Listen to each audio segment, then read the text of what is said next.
আধুনিক ইতিহাসের সব থেকে গুরুত্বপূর্ণ উত্তরটা দেওয়া যাক।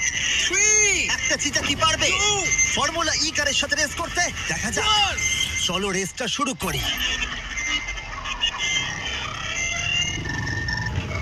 যাও! খুব ফাস্ট ছিল।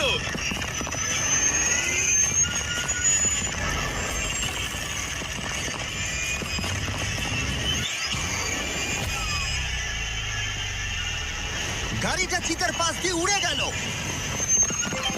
ও মাই গড! যদিও মিলি জিততে পারেনি, তবু এটা দারুণ যে একটা চিতা বিশ্ব চ্যাম্পিয়নশিপে অংশ নেওয়া একটা গাড়ির বিরুদ্ধে লড়াই করেছে। এটা সত্যিই দারুণ। কিন্তু যখন 1 শতাব্দীরও বেশি সময় আগে প্রথম গাড়ি তৈরি হয়েছিল, তখন 1 লাখেরও বেশি চিতা এই পৃথিবীতে ছিল, কিন্তু বর্তমানে 8,000-এরও কম। এই অসাধারণ প্রাণীগুলোকে বিলুপ্তির হাত থেকে রক্ষা করা আমাদের কর্তব্য, যাতে তারা আমাদেরকে এগিয়ে যাওয়ার জন্য অনুপ্রাণিত করতে পারে।